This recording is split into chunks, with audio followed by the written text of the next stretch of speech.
প্রিয় ভাইরা, সূরাতুল হুজুরাতের 10 নম্বর আয়াতে আল্লাহ তাআলা বলছেন ইন্নামাল মুমিনুনা ইখওয়া। আল্লাহ বলেন বিশ্বাসীরা ভাই ভাই, মুমিনরা ভাই ভাই। এটা ফিল করতে হবে, শুধু মুখে বললে হবে না। আমরা কিন্তু ভাই ভাই, উই আর ব্রাদার্স ইন ইসলাম। ইন্নামাল মুমিনুনা ইখওয়া, বিশ্বাসীরা ভাই ভাই। ফাআসলিহু বাইনা আখাওয়াইকুম। আর এই ভ্রাতৃত্বের মধ্যে যদি কখনো টানাপোড়েন হয়, বোঝাপড়ায় সমস্যা হয়, বিরোধ হয়, তাহলে মিলমিশ করে দিও, তোমরা সেটা আপোষে মীমাংসা করে দিও। আদেশটা কার? আওয়াজ করে বলুন না, আদেশটা কার? আর ওয়াত্তাকুল্লাহ, আল্লাহকে ভয় করো। লাআল্লাকুম তুরহামুন, তাহলে তোমরা অনুগ্রহ প্রাপ্ত হবে। তাহলে প্রথম মেসেজ হচ্ছে আমরা ভাই ভাই, উই অল আর ব্রাদার্স। পৃথিবীতে ভ্রাতৃত্ব, ব্রাদারহুড, এটা অনেক ধরনের। এক নম্বর ভ্রাতৃত্ব হচ্ছে আল উখুয়া আল ইনসানিয়া, মানবিক দিক থেকে ভাই। যারাই মানুষ তারাই ভাই, কারণ আমাদের আদি পিতার নাম, আদিমাতা অ্যাডাম এন্ড ইভ।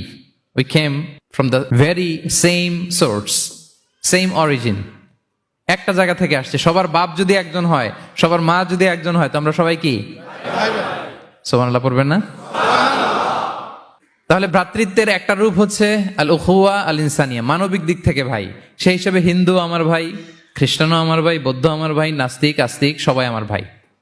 এটা হলো ভ্রাতৃত্বের একটা ধরন। ভ্রাতৃত্বের আরেকটা ধরন হচ্ছে আল উখুয়া আন নাসাবিয়া, বংশীয় ভাই, বংশের সম্পর্ক বা রক্তের সম্পর্ক। যেমন আমার চাচাতো ভাই, খালাতো ভাই, আরো ক্লোজে গেলে আমার আপন ভাই, মায়ের পেটের ভাই, এক রক্তের ভাই, ঠিক কিনা বলেন? এটা গেল 2 নাম্বার, এটা রক্তের সম্পর্ক। 3 নাম্বার হচ্ছে আল উখুয়া আদ-দীনিয়া, দ্বীনি ভাই। আর আমরা এটা নিয়েই কথা বলছি, আল উখুয়া আদ-দীনিয়া। ইন্নামাল মুমিনুনা ইখওয়াতুন, মুফাসসিরিন ইকরাম বলেছেন ইয়ানি ইখওয়াতুন ফিদ-দীন। মুমিনরা ভাই ভাই হচ্ছে 3 নাম্বার সেন্সে, আমরা দ্বীনি ভাই। আমি আপনাদের কাউকে দেখি নাই, আমাকে হয়তো সোশ্যাল মিডিয়ায় দেখেছেন, কিন্তু সরাসরি হয়তো দেখেন নাই। কিন্তু এই যে আমাদের ভ্রাতৃত্ব, এটা দ্বীনি ভ্রাতৃত্ব, দ্বীনি ভাই।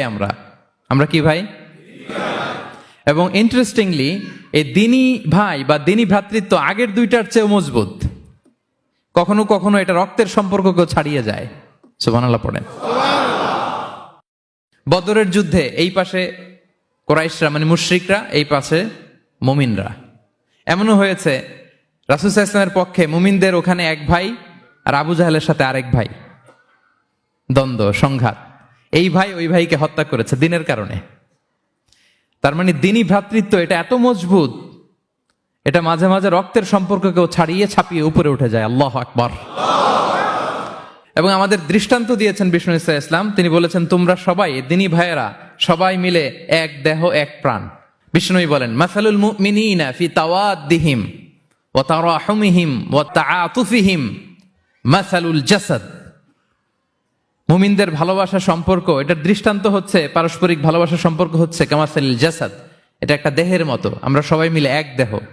দেহের কোনো অঙ্গ যদি ইনজুর্ড হয়, সারা দেহ যেমনি কষ্ট পায়, বিশ্বের কোথাও আমার কোনো দ্বীনি ভাই যদি কষ্ট পায়, আমাদের প্রত্যেকের হৃদয়ে রক্তক্ষরণ ঘটে। চিল্লায় বলেন ঠিক কিনা? আপনার পা কেটে গেছে, এখন আমরা কি এরকম ভাবি যে পা গেছে তো কি হয়েছে, পাই না, কষ্ট পাবে, সারা দেহ তো ওকে। ব্যাপারটা কেমন? দেখবেন পা কেটে গেলে রাতে ঘুম আসে না, ওইটার ব্যথায় জ্বর চলে আসে, এরকম আসে না নাই? এই জন্য বিষ্ণু ইসলাম বলেছেন মাসালুল জাসাদ, একটা দেহ, দেহের এক অঙ্গ ইনজুর্ড হলে যেমনি সারা দেহ কষ্ট পায়, পুরো দেহটা রাত জেগে থাকে, জ্বর এসে যায়, তেমনি গোটা বিশ্বের কোনো প্রান্তে, কোনো জনপদে, কোনো এলাকায় কোনো মুসলিম ভাইয়ের যদি কষ্ট হয়, সেটা আমাদের হৃদয়ে যেয়ে লাগে। ঠিক কিনা বলেন? ফিলিস্তিনের ভাইয়েরা যদি কাঁদে, আমাদের ভালো লাগে? কাশ্মীরের ভাইরা যখন গৃহহীন হয়, আমরা এটা সহ্য করতে পারি? মিয়ানমারে আমার মুসলিম ভাইরা যখন নির্যাতিত হয়, আমরা কি এটা মেনে নেই? কারণ এক দেহ এক প্রাণ। আমরা যদি কোরআনের দিকে তাকাই, আল্লাহ তাআলা বলেছেন আমাদের সম্পর্কটা হচ্ছে রোহামা ও বাইনাহুম। রোহামা, একে অপরের প্রতি আমরা সফট হার্টেড, রহম দিল, একে অপরের প্রতি সফট হার্টেড। কোরআনের অন্য জায়গায় এসেছে বুনিয়ানুম মারসুস, সীসা ঢালা প্রাচীরের মতো আমাদের সম্পর্ক। হাদিসে এসেছে এক ভাই হচ্ছে আরেক ভাইয়ের মিরআতুল মুমিন, এক মুমিনের জন্য আরেক মুমিন হচ্ছে আয়না।